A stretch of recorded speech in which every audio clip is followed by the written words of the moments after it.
Hi, this is Zibby Owens, and you're listening to the award-winning podcast, Moms Don't Have Time to Read Books. And speaking of books, I have two of my own books coming out this spring and summer. Princess Charming is a picture book, which debuts on April 19th, and Bookends, a memoir of love, loss, and literature, comes out on July 1st, and it is truly a labor of love. I hope you'll pre-order, order, and join me on tour as I go across the country. You can find out more at zibbyowens.com or bookendsmemoir.com. And you can follow me on Instagram at zibbyowens because I always post about everything. Enjoy the show. Hi, everyone. I need your help. If you love this podcast, you will love my children's book. It's called Princess Charming, and I am really trying to drum up pre-order sales. You might not know this, but before a book comes out is actually a really important time for the whole book's trajectory. So please pre-order Princess Charming, which comes out April 19th today. Just stop what you're doing and go do that, please. When it arrives on April 19th, you can give it to a loved one in your life, a niece, a grandchild, a child, a student, a kid walking by on the street, anybody. But if you could do this, here is my offer. If you email me your receipt showing me that you bought the book online somewhere and pre-ordered it, email info@zibbyowens.com. That's info@zibbyowens.com. And I will pick 10 people to do a special giveaway project award to from my new Bonfire merch store, which you should also check out, which is the Zibby Owens Media Bonfire store, where you can get all sorts of cool t-shirts and tote bags and author sayings and all sorts of great stuff. So what did I say? 10 of you are going to get a special care package of your choice from the Bonfire store, and I will pick at random from all of you who pre-order the book. So if that wasn't clear, go pre-order Princess Charming. Again, it's called Princess Charming. It's my debut picture book. It's really cute and great, and it's illustrated by Holly Haddam. And then after you get the receipt, screenshot it or forward it to me at info@zibbyowens.com, and you will be entered to win one of 10 exciting care packages. So go off and order. Thank you so much. Bye. Anna Quindlen is one of my favorite authors of all time and was on my original wish list when I started this podcast back in April of 2018. I was like, I hope I can eventually get Anna Quindlen to come on my show. And she was. She already was on once, and now it's like Dianu. She was on it once, now she's on it again. So it's amazing. Okay, here's more about her. If you don't know her, go research her, go buy her books. She is amazing, and I adore her. Anna Quindlen is a novelist and journalist whose work has appeared on fiction, nonfiction, and self-help bestseller lists. She is the author of many novels: Object Lessons, One True Thing, Black and Blue, Blessings, Rise and Shine, Every Last One, Still Life with Breadcrumbs, and Miller's Valley. Her memoir, Lots of Candles, Plenty of Cake, published in 2012, and was a #1 New York Times bestseller. Her book, A Short Guide to a Happy Life, has sold more than 1 million copies. While a columnist at the New York Times, she won the Pulitzer Prize and published 2 collections, Living Out Loud and Thinking Out Loud. Her Newsweek columns were collected in Loud and Clear, and I interviewed her last year for her lovely memoir, Nanaville Adventures in Grandparenting. Welcome, Anna. Thank you for coming back on Moms Don't Have Time to Read Books to talk about your latest book, Write for Your Life. Tell everybody what it is about and how you came up with the idea. And I mean, you could have written this so long ago. Why now? Well, your podcast is called Moms Don't Have Time to Read Books. And of course, the whole point of it is that moms need to have time to read books. And this book might well be called Moms Don't Have Time to Write. They need to do it. I've been saving string on this one mentally for a number of years. First of all, from my own perspective as a writer. I'm sure you found this too. Actually writing something down, as opposed to having it ricocheting around in your brain, does one of two things. It either diminishes it. You write a paragraph about something and think, why was I so stressed out about this? Or it enlarges it. Mm-hmm. You write a paragraph about something and think, yes, this is my life. And the problem is that the new technologies make us think we're writing when we kind of aren't, or we are in a kind of an evanescent way that disappears. I mean, when I'm dead, I can't imagine that my children are going to rifle through the saved emails on my computer, literally maybe tens of thousands, and find much of moment about me. I'm lucky. What they will find of moment about me is on an entire shelf of books where they can open something that I've written and say, oh, yes, there she is. What this book says is that shouldn't be the purview of writers, of professional writers. We've professionalized writing in a way that's both curious and counterproductive. Think about 100 years ago. 100 years ago, everyone who was literate wrote. Everyone wrote letters because that was really the only way to communicate. Many, many people kept journals. Lots of them kept accounts of their daily life in other ways. And then slowly over time, with the advent of the telephone, and now certainly with emails and texts, there's an idea that ordinary people don't write anymore. There's a moment in the book that has been replicated for me literally dozens of times. A woman came up to me in the Twin Cities. She's from Somalia.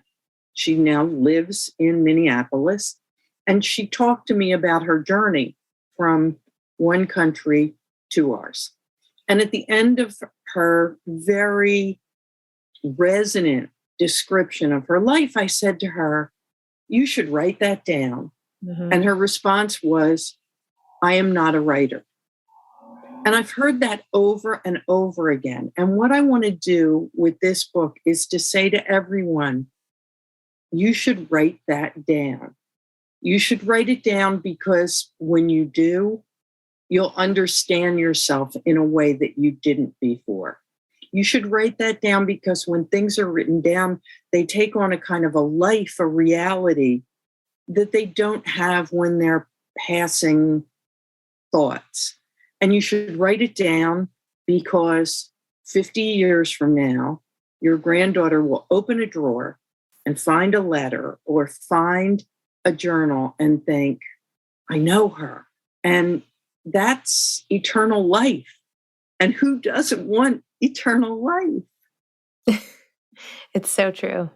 It's amazing. I mean, you had a quote in the book where you just said, writing is the gift of your presence forever.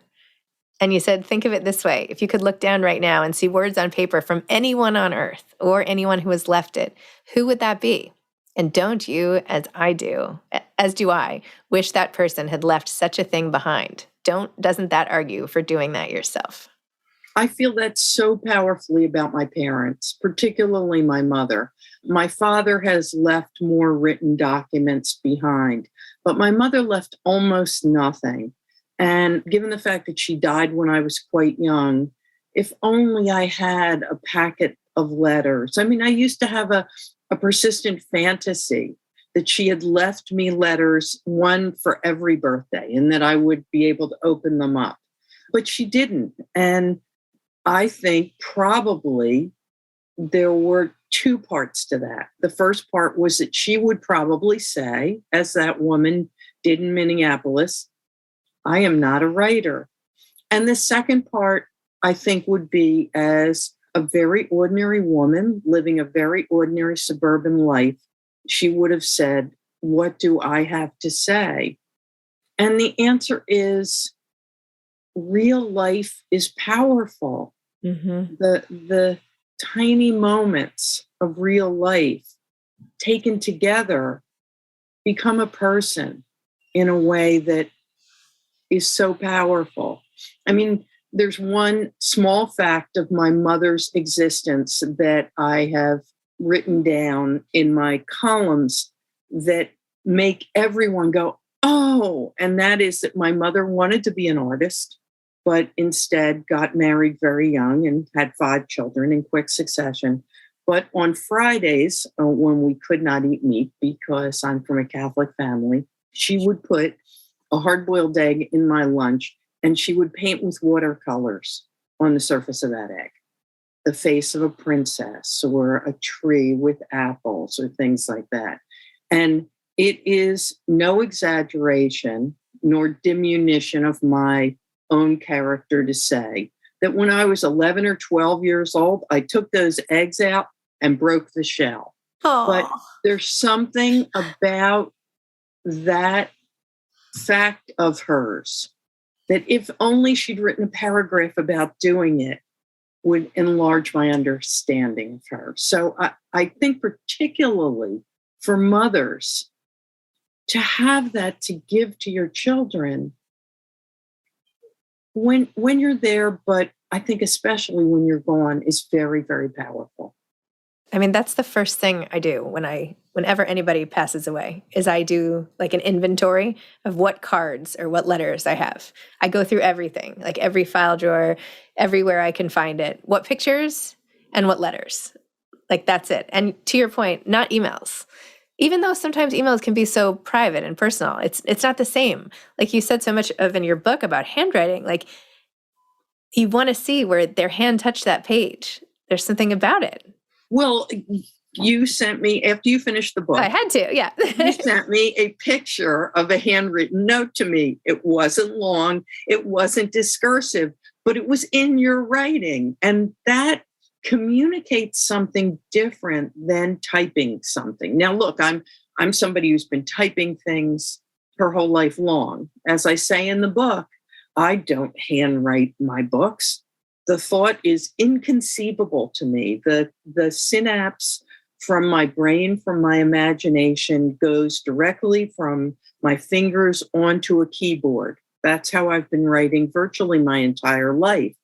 And I compare and contrast that with a number of other writers in the contemporary era, with Jennifer Egan, who writes everything in longhand, which is amazing to me because her books are so tech specific, and yet she writes everything in longhand on yellow legal pads. Or Mary Gordon, the novelist, who also writes in longhand.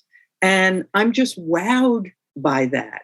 But that doesn't keep us from leaving some little piece of ourselves in longhand behind. I just was finishing up my healthcare proxy, and that's a very legalistic document that goes to my son, my second son, Christopher. And then I thought, you know what? It would be really helpful if I wrote a letter to Chris, not long, not discursive, but just saying, hey, I'm asking you to do this because I think that you'll be able to channel me really well.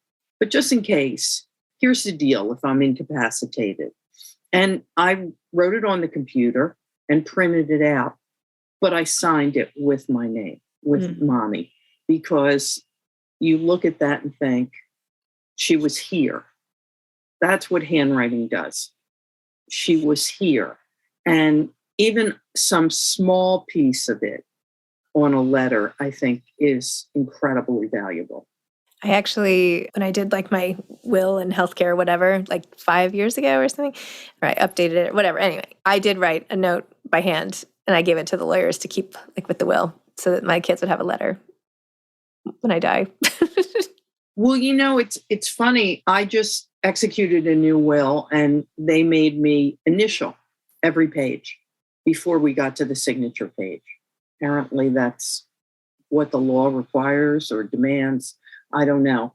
But halfway through it, I thought, Quinn is my executor. I thought, is Quinn going to see this? And I asked them, will Quinn see this?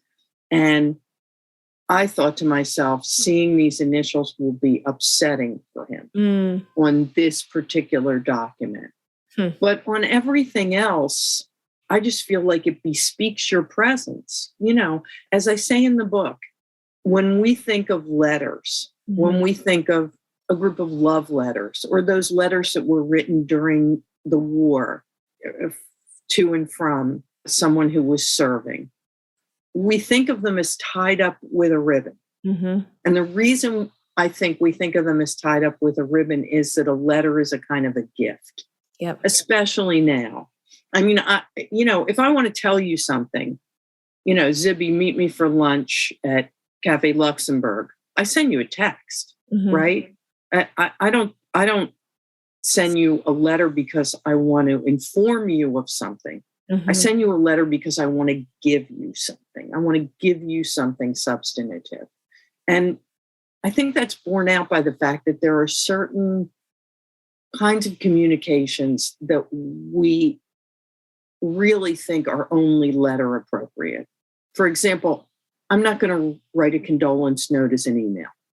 I'm just not. I really feel like that demands that I handwrite a note and send it off. I think email love letters, I don't know. I'd just rather get a little something scrawled on a piece of paper. It's true. When my husband sometimes leaves me little notes and I'm like, oh my God, I have one right up here. I like taped it up, And then you save them all, right? Yeah. Yeah. And then I'm thinking, gosh, I don't write him any notes. I better start writing him some notes. Anyway, maybe like once or twice. Yeah, I feel like it's one of those things that I've been like crossing off the list because it takes too long. And it's such a shame because I do love writing, but I'm like, oh, I could just as easily type, send this. I could send 20 thank you notes in the time it would take me to handwrite 2, basically. So is this really the best use of my time? But there is something gift worthy, and you learn so much, and there's nothing like it.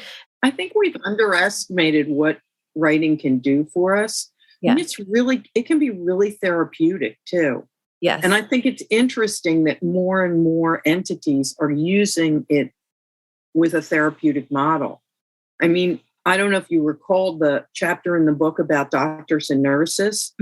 And about how this wonderful doctor, who also has a PhD in English literature, Rita Sharon, has invented this program called parallel charts. Yes. Narrative writing in medicine, and how it helps medical students and doctors understand themselves and understand the people they're treating. So the parallel chart is, the one chart is the chart we know, right? Blood pressure, sex, ailment, whatever. And the parallel chart is what you can tell about the patient, but you would never write on the chart. Like the patient having this kind of family, or the patient having this kind of affect about what's going on, or stories the patient might have told you. And that's exactly what people who are seeing doctors and nurses want. They want somebody who sees them. Yeah. And the writing, I think, helps healthcare professionals see the people they're working with, but it also helps them. I mean, we've all talked about how the burnout, particularly in the last 2 years, is so considerable. And there's something about writing these things down that, again, helps you sometimes diminish and enlarge them at the same time. I keep thinking about that letter that's in the book from the young nurse, Lucian Van Wert, who talks about the first time she's ever seen one of the soldiers she's treating during the epidemic die. And the epidemic she's writing about is the flu epidemic of 1918. And as I read that letter, I kept thinking, will we have this? Will we have this about COVID? We need to have this about COVID. It's true. No one's going to print out your Instagram posts or, all of that stuff. I actually, during COVID, I was writing so much on Instagram. I went through and copied and pasted them all and put it all so I could remember what it was like in those minutes when my mother-in-law was sick. What each day was like. And I'm not ready to read it yet, but I know I have it, but I know I'm not going to go back and read it on Instagram. I have to have it printed in a cabinet.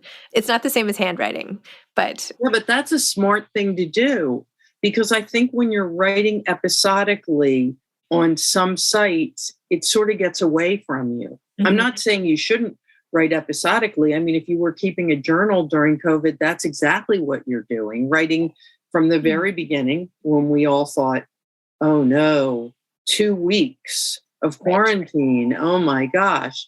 To then, when we realized that we were deep, deep into it, to, when we started to climb out and then fell back, the 7 p.m. applause in the streets of Manhattan, the groceries that were left out in the driveway because we weren't sure how this was communicated. I mean, all those things will be in the journals that some people kept. I was asked whether this book was a product of COVID, and it wasn't. As I said to you, I've been thinking about this for years, but it was kind of thrilling to find out over and over again that while, no one was buying, fancy dresses.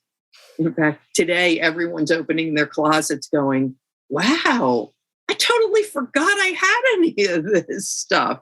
I put on dress shoes the other day for a gig, heels, and I thought, are there cobwebs in here? I'm literally doing that tonight. And I had to go shopping this weekend because I was like, I don't think I have a single thing that is still going to fit from like 2 years ago. Like they're not even like in style anymore. And yeah, I'm going to dust off the heels and I'm not ready. I totally forgot about half the clothes I had. Yeah. And nobody was buying those kinds of clothes, but apparently people were buying yarn and knitting. Yep. Okay.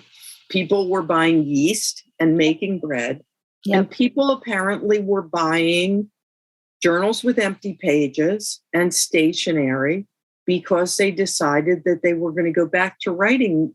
I think people circled back to all the things that slow you down. Yes. And that result in something that we sometimes take for granted because of the speed of daily life, but that matter. When you knit a sweater by yourself and you're done, it might not be perfect and it might not look like what you would have bought at a department store, but you made it.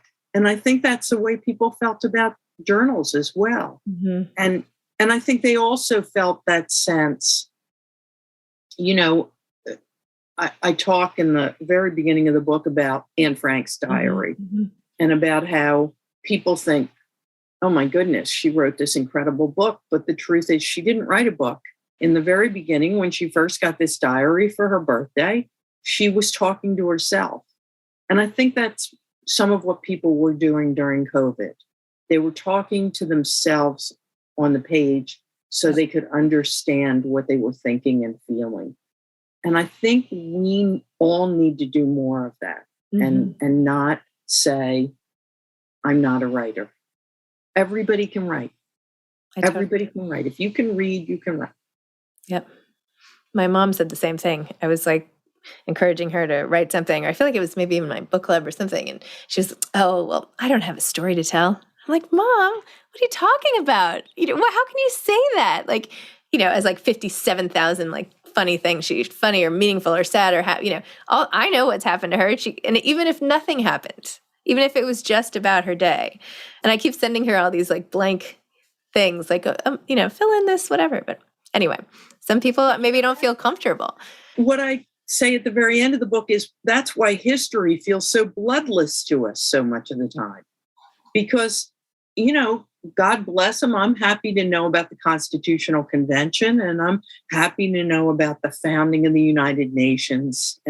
But I live in daily life. And what I really want to understand is the daily lives of people who lived at that time. And that's why, I quote from this amazing book, which I'm so happy is still in print, called Pioneer Women, where one woman in Topeka, Kansas, reached out to all of these women who had once settled the state and asked them to write down their recollections. And from plagues of grasshoppers to hand making all of their children's clothes, to having their young children die because of how primitive the conditions were, to digging out the dugout houses where they lived before they could build them. It's such rich history of a kind that we don't usually get, in part because, as Arthur Schlesinger says, when I quote him in the end of the book,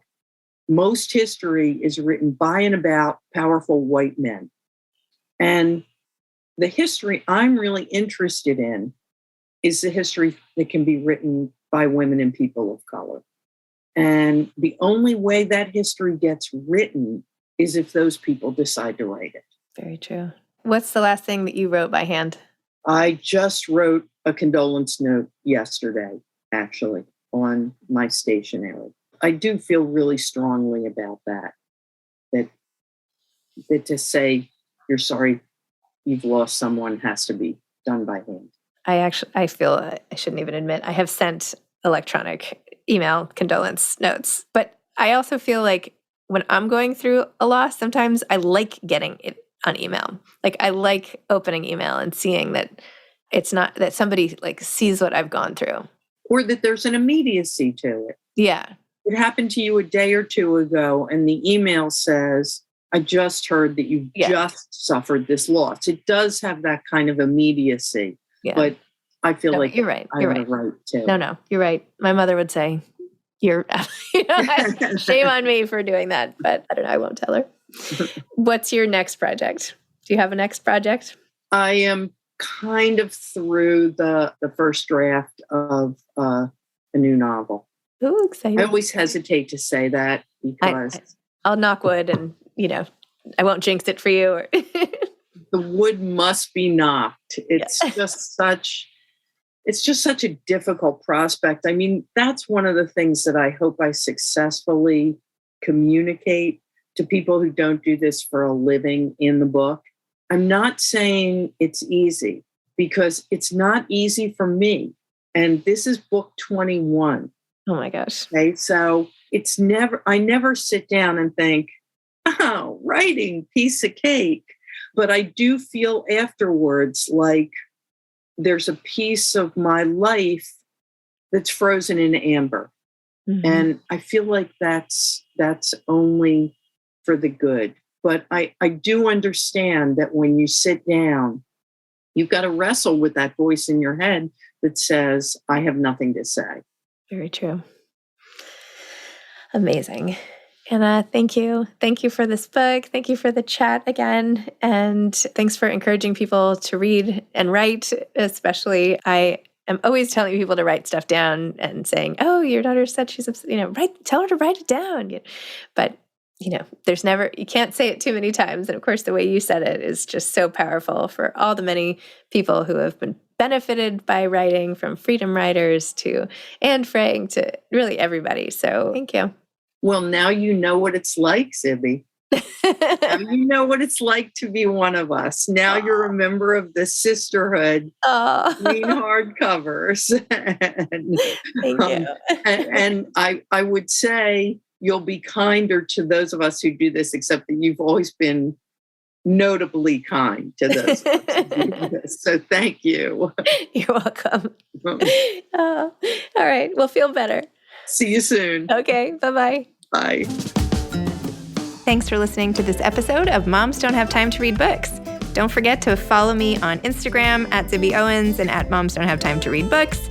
Also sign up for my newsletter at zibbyowens.com and sign up for my virtual book club and meet lots of authors on Zoom every other week. Thanks so much to Steve and Ryan at Texture Sound for the sound editing. And thank you to Morning Moon Productions for providing this fantastic intro and outro music.